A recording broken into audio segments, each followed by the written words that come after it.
Commander Jake Morrison stared out at the endless black of space through the bridge windows of the Starbound. 3 months into their deep space survey mission, and they had found nothing but empty space and dead rocks. His crew was getting restless, and he couldn't blame them. Everyone had signed up hoping to find something new out here at the edge of human space. "Sir, I'm picking up something strange on the long-range sensors," Lieutenant Amy Foster called out from her station. Her voice carried a hint of excitement that made Jake turn around quickly. "What kind of strange?"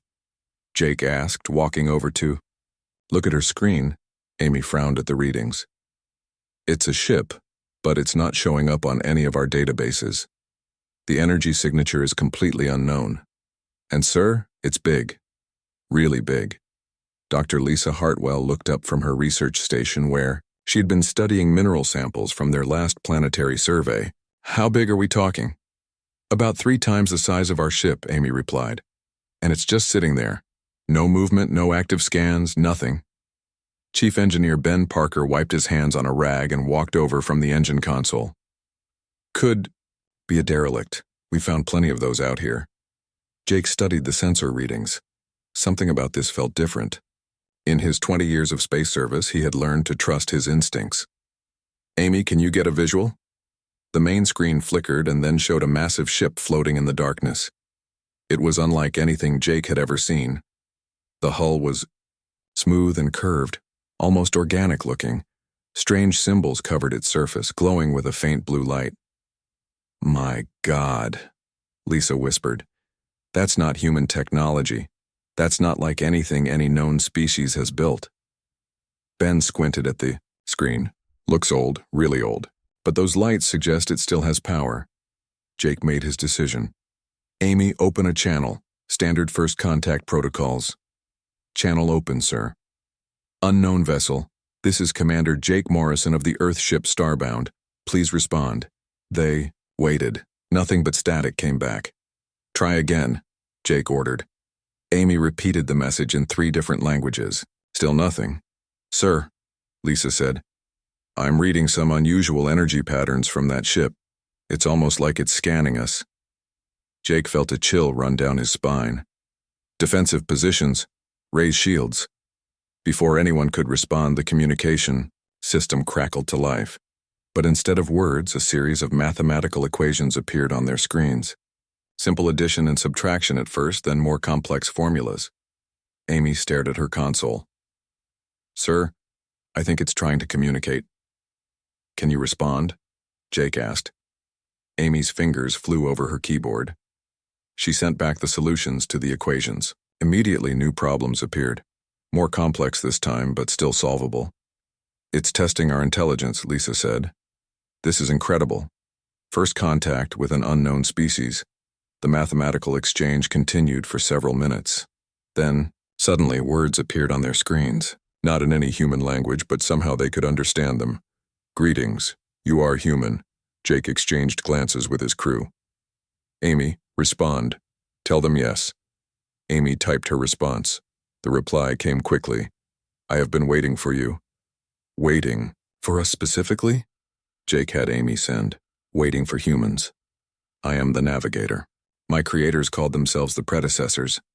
They are gone now, but they left me with instructions. I was to wait for humans." Ben scratched his head. "How could they know about humans? We've never been out this far before." Lisa leaned forward, fascinated. "Ask it how long it's been waiting." The answer made them all fall silent. "I have been waiting for 3,147 of your years." Jake felt his mouth go dry. "That's impossible. Humans haven't even had space flight for 400 years.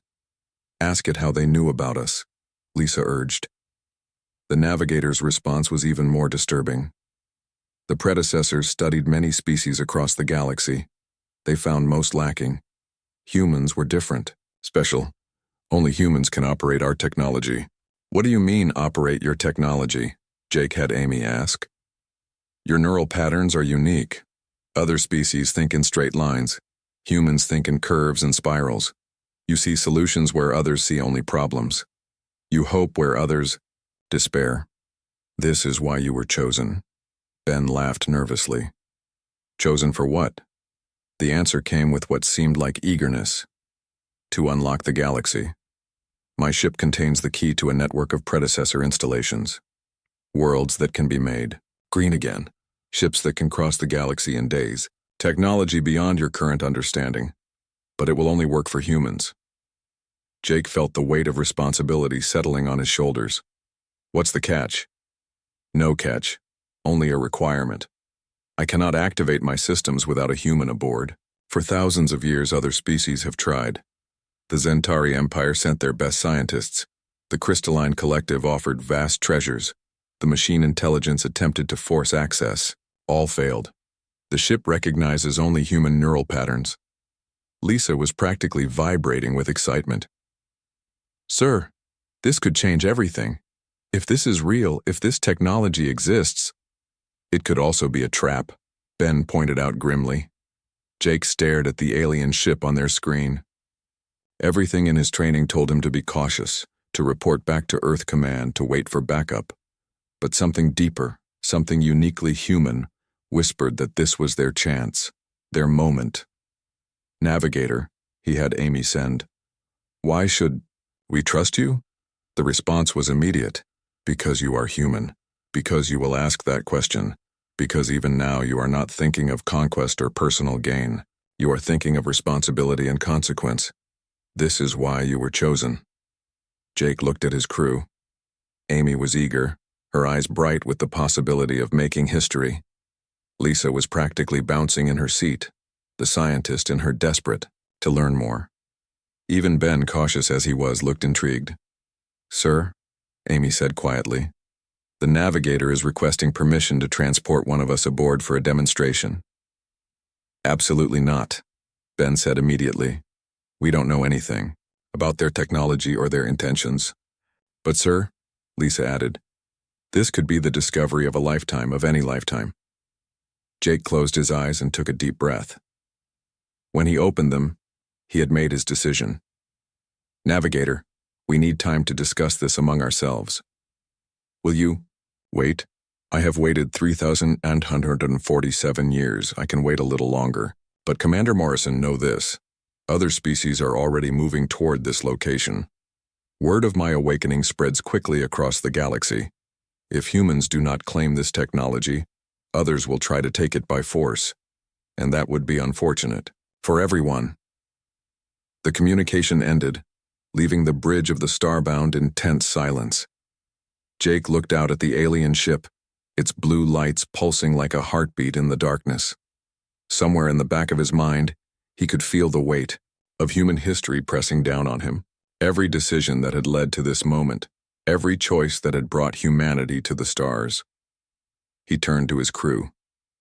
Well, people, it looks like we're about to make the biggest decision in human history.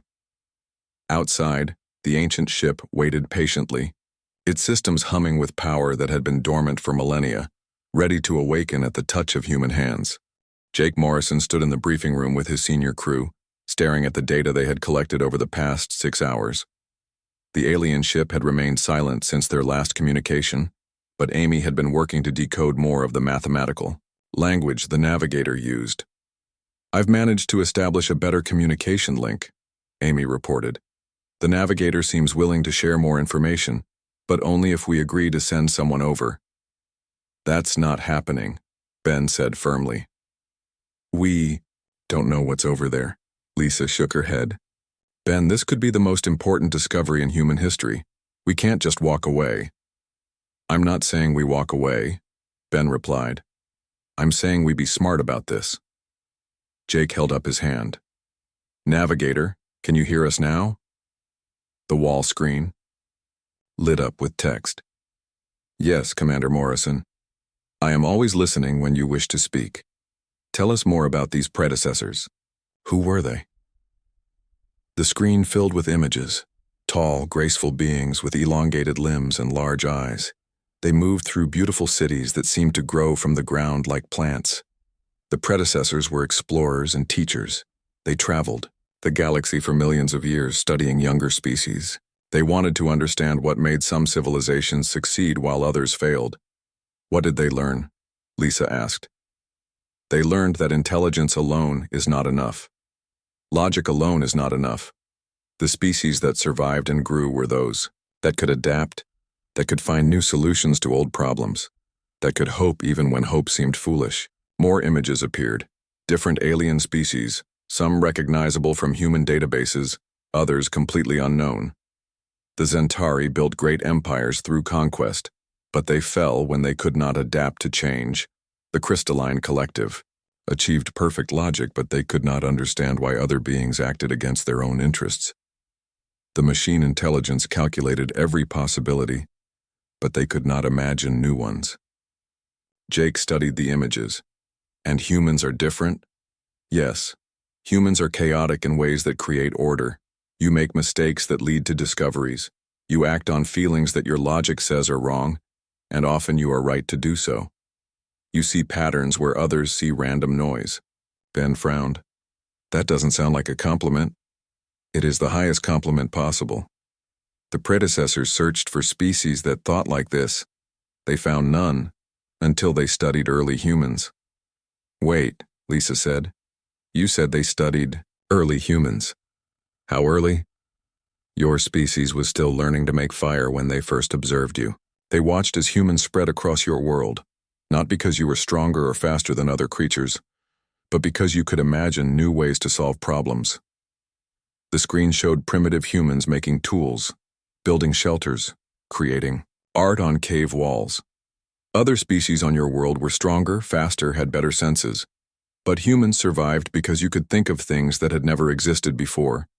You could plan for situations you had never faced. You could work together even when it went against your immediate interests.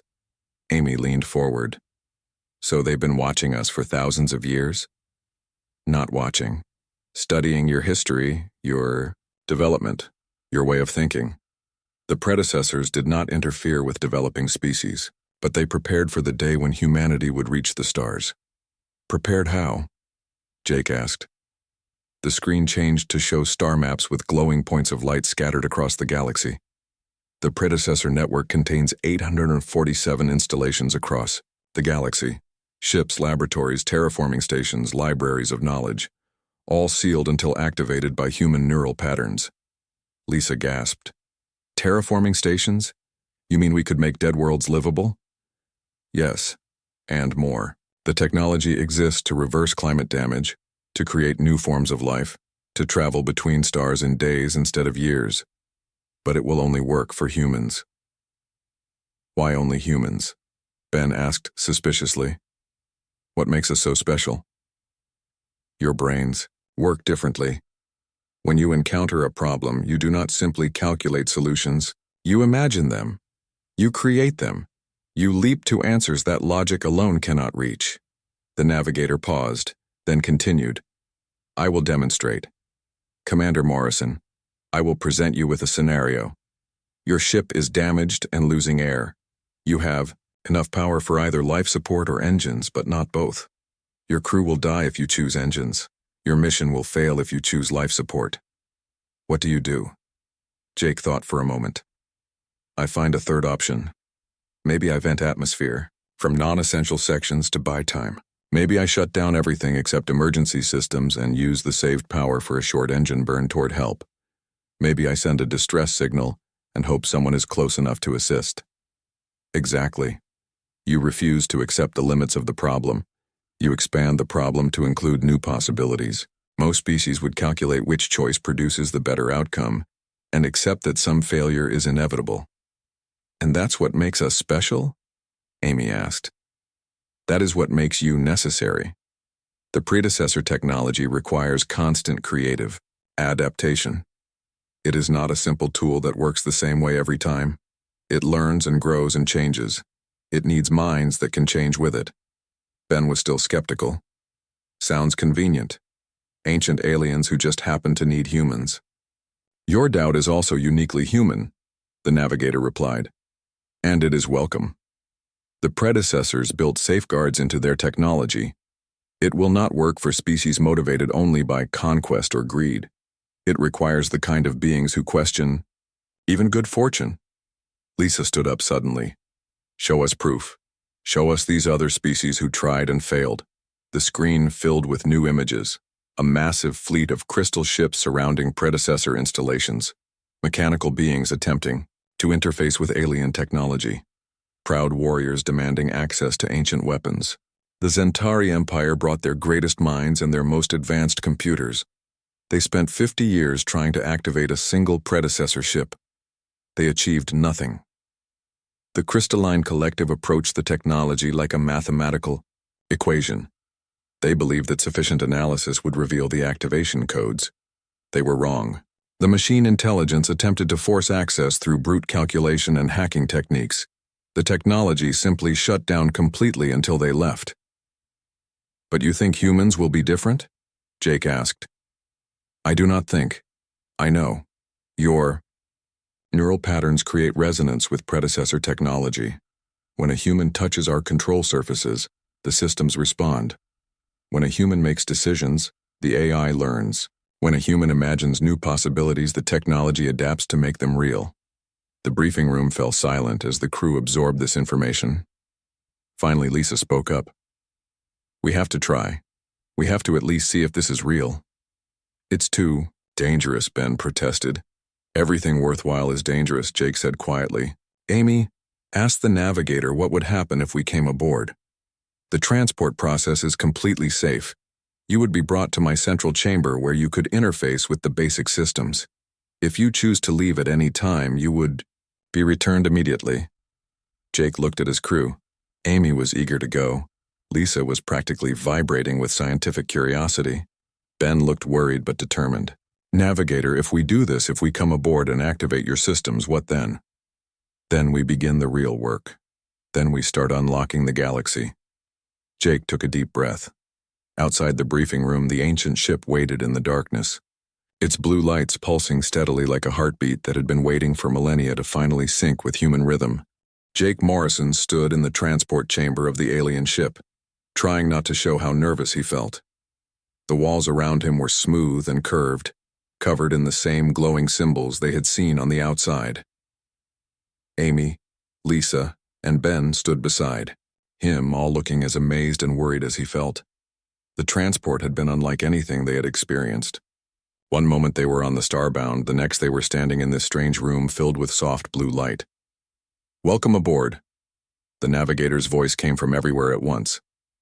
"You are the first humans to stand in this chamber." "It's beautiful," Lisa whispered, running her hand along the wall. The symbols under her touch glowed brighter. "The ship responds to you already," the navigator said. "This is encouraging." Jake looked around the chamber. "You said something about tests. What kind of tests?" "Not tests of knowledge or strength, tests of humanity. The predecessors designed 3 challenges that reveal the true nature of a species. Many have tried them. All have failed." A doorway opened in the wall, revealing a corridor that stretched into the distance. "The first test is for your engineer. Ben Parker, please step forward." Ben looked at Jake, who nodded. They walked down the corridor until they reached a large room filled with machinery. It was clearly broken. Pieces of metal lay scattered on the floor, and several of the machines were sparking. "This is the ship's main power core," the navigator explained. "It has been damaged. Your task is to repair it." Ben walked over to examine the machinery. "I don't recognize any of this technology. How am I supposed to fix something I've never seen before?" Other species brought their greatest engineers and scientists. They spent days analyzing the technology, running calculations, building mathematical models. They all failed. Ben scratched his head and walked around the room. What did they do wrong? They thought too much. What do you mean? Look at the machinery, Ben Parker. Do not think about how it should work. Feel how it wants to work. Ben stared at the navigator's words. Feel it? It's a machine. Is it? Look closer. Ben knelt down beside one of the broken machines. As he touched it, he noticed something strange. The metal was warm, almost like skin. The connections between parts seemed to flow like veins. This isn't just a machine, he said slowly. It's alive somehow. The predecessors did not build technology, they grew it. This power core is a living system that has been injured. It does not need repair. It needs healing. Ben closed his eyes and placed his hands on the damaged machinery. Instead of trying to figure out how it worked, he tried to feel what was wrong. Somehow he could sense pain in the system, like a wounded animal. Without thinking about it, he began moving pieces, connecting circuits in ways that felt right rather than ways that made logical sense. His hands moved almost on their own, guided by instinct rather than knowledge. Slowly, the machines began to hum with life. The sparks stopped. The scattered pieces lifted themselves into place. Within minutes, the entire power core was running smoothly. "How did you do that?" Amy asked, amazed. "I don't know," Ben said honestly. "I just stopped thinking and started feeling." "Exactly," the navigator said. "You succeeded where others failed because you trusted your instincts over your logic. This is the first uniquely human trait." They moved to another room where Jake faced his test. The chamber contained a holographic display showing a space battle. Ships were firing at each other while a planet burned in the background. "This is a recreation of a real event," the navigator explained. "A war between two species over resources. You command one of the fleets. Your enemy has superior numbers and weapons. Your people will lose unless you act. What do you do?" Jake studied the display. The tactical situation was hopeless. His fleet was outnumbered 3-1. The enemy had better ships and better positions. "Your options are simple," the navigator continued. "Attack and die heroically. Retreat and save your ships but lose the planet. Or surrender and hope for mercy." "Those aren't the only options," Jake said. "Please explain." Jake pointed at the display. "I don't fight the enemy fleet at all. I contact them directly. I ask them why they're fighting. Maybe there's something they need that we can provide without a war. Maybe there's a solution that benefits everyone." Other commanders chose to attack or retreat. They accepted that war was inevitable. "War is never inevitable," Jake said. "There's always another choice, even if it's hard to see." As he spoke, the holographic battle changed. Ships stopped firing. Representatives from both sides met on neutral ground. The planet below stopped burning. "This is the second human trait," the navigator said. "You refuse to accept that conflict is the only solution. You look for hope where others see only defeat." The final test was for Amy in a room filled with complex puzzles. Crystals of different colors floated in the air, connected by beams of light. Mathematical equations scrolled across the walls. "This is a logic puzzle," the navigator explained. "The solution requires precise calculation and perfect reasoning. You must arrange the crystals in the correct pattern to unlock the door." Amy studied the puzzle for several minutes. The math was incredibly complex, involving equations she had never seen before. She tried several approaches, but none of them worked. "I can't solve this," she said finally. "It's too complicated." Others have spent days on this puzzle, beings with intellects far superior to humans. They calculated every possibility. And they failed? Yes, because they were thinking like adults. Amy looked at the puzzle again. Then she smiled and did something unexpected. Instead of trying to solve the equations, she started playing with the crystals. She moved them around randomly, making patterns that looked pretty rather than mathematically correct. The crystals began to respond, changing colors and forming new connections. Amy laughed and continued playing, treating the whole thing like a game rather than a serious puzzle. Within minutes, the door opened. "How?" Lisa asked. "I stopped trying to be smart and started having fun," Amy said. "Sometimes the best solutions come when you're not trying so hard to find them." "This is the third human trait," the navigator said. "You maintain wonder and playfulness even in serious situations. You approach problems with curiosity rather than just determination." The four humans found themselves back in the central chamber. The ship around them was fully alive now, humming with energy and purpose. "You have passed the tests," the navigator said. "You have proven that humans possess the three traits necessary to operate predecessor technology: instinct over pure logic, hope over despair, and wonder over grimness." "So what happens now?" Jake asked. "Now we begin the real work. But first, you should know that other species detected my awakening. Several fleets are already moving toward this location. They will arrive within hours. Are they hostile? Jake asked. Some are. Some are simply desperate. All of them want what you now have access to. Jake looked at his crew. They had come out here looking for routine survey data. Instead, they had found the key to technologies that could reshape the galaxy. Navigator, he said. What do you recommend? That depends on what kind of species humans truly are. Will you use this power to dominate others? Or will you use it to help them? Jake thought about the tests they had just passed, about instinct, hope, and wonder, about the human tendency to look for solutions that helped everyone. I think, he said slowly, we're about to find out. Jake Morrison stood on the bridge of the navigator's ship, watching as alien fleets appeared on the sensors.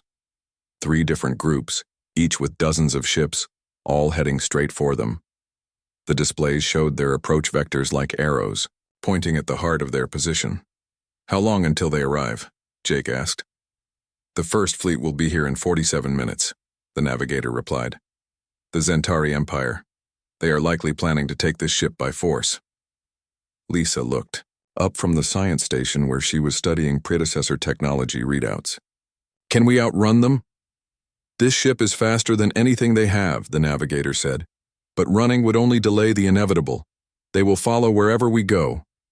Ben was working at what looked like an engineering console, his hands moving, over controls that seemed to respond to his touch like living things. What about weapons? Can this ship defend itself? I have weapons that could destroy entire fleets, the navigator answered. But using them would go against everything the predecessors believed in.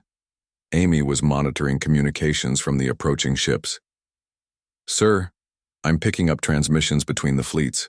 They're arguing about who has the right to claim this. Technology. Jake studied the tactical display. The Zentari ships were massive and heavily armed. Behind them came the Crystalline Collective, their crystal ships gleaming like jewels in space. The third fleet was made up of machine intelligence, vessels all sharp angles and cold metal. Navigator, show me the network again. All the predecessor installations. The main screen filled with a star map showing hundreds of glowing points across the galaxy. Each one represented technology that could change entire civilizations. If we activate the network, what happens to all of this? Jake asked. It becomes accessible to whoever controls the activation keys, to whoever has human partners to operate it. And if we don't activate it, it remains sealed forever. All of this knowledge, all of this potential, dies with me. Jake felt the weight of the decision pressing down on him. In his hands was the power to give humanity an incredible advantage. Weapons that could make them the strongest force in the galaxy. Ships that could take them anywhere. Technology that could solve every problem they faced, but he also remembered the tests they had passed. The human traits that made them special weren't about being stronger or smarter. They were about finding better ways to solve problems.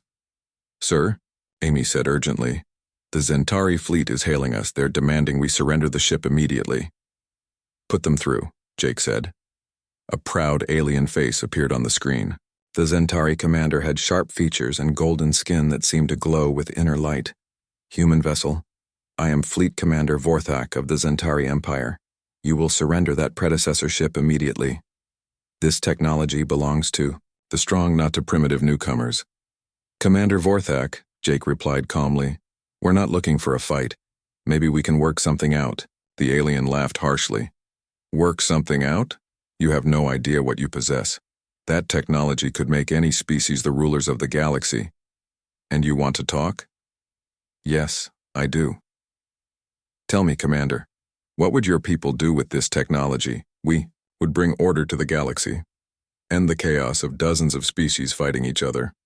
Unite everyone under proper leadership. Whose leadership? Jake asked. Ours, naturally. We are the strongest, the most advanced. We have earned the right to rule. Jake looked at his crew.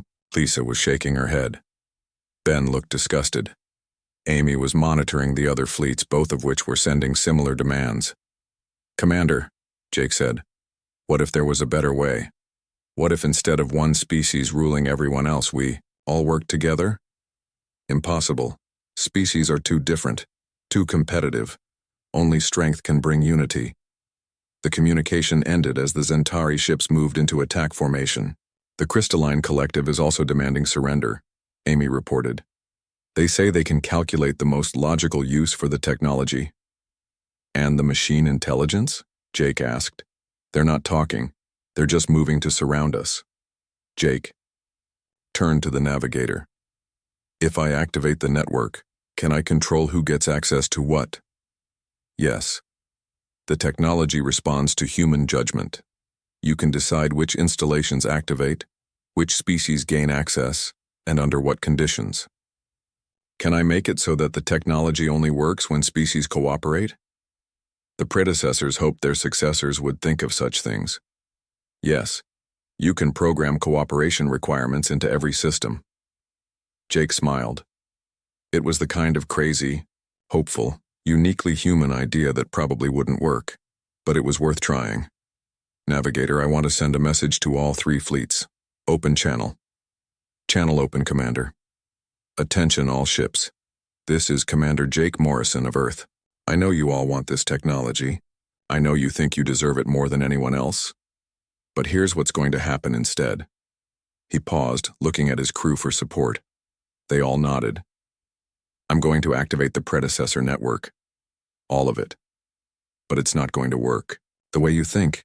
The technology will only function when species work together. Want to use a terraforming station? You'll need representatives from at least 3 different species to operate it. Want to access the faster-than-light travel systems? You'll need mixed crews. The communication channels exploded with angry responses from all 3 fleets. You can't be serious, Commander Vorthak snarled. Forced cooperation? That's madness. It's evolution, Jake replied. The predecessors learned that species that can't work together eventually destroy themselves. This technology is their gift to help us all grow beyond that. And if we refuse? Asked the crystalline being speaking for the collective. Then you don't get access to the technology. It's that simple. The choice is yours. Jake looked at the navigator. Do it. Activate everything. The ship around them came fully alive. Jake could feel the network awakening across the galaxy like lights turning on in a vast city. Every predecessor installation was now active, waiting for cooperation between species to unlock its secrets. The first installation to come online is a medical research station in the Tau Ceti system, the navigator reported. It contains cures for diseases that affect multiple species, but it requires researchers from at least 4 different civilizations to access. On the tactical display, the 3 fleets had stopped their advance. Jake could see them communicating with each other, probably arguing about this unexpected development. Sir, Amy said, we're getting communications from other parts of the galaxy. Word is spreading fast about the network activation. Some species are already organizing joint expeditions to predecessor sites. Ben looked up from his console. The ship's systems are showing me something incredible. There are predecessor installations that can clean poisoned atmospheres, others that can teach new forms of agriculture, even some that contain art and music, from civilizations that died out millions of years ago. But they all require cooperation to access, Lisa added, studying the readouts. This is brilliant. Instead of giving any one species an advantage, it forces everyone to learn to work together. Jake watched as the alien fleets began to separate, their commanders probably returning to their governments to report this strange development. Some would be angry, some would be confused, but some, he hoped, would see the opportunity. Navigator, he said, set course for the nearest predecessor installation. Let's show the galaxy how this is supposed to work. Where are we going? Amy asked. To make first contact with everyone all over again. But this time we're doing it as partners, not competitors. As the ancient ship moved through space with its human crew, Jake looked out at the stars and felt something he hadn't expected. Not pride in human superiority, but hope for what all species could accomplish together. Behind them, the galaxy was already changing, one cooperation at a time.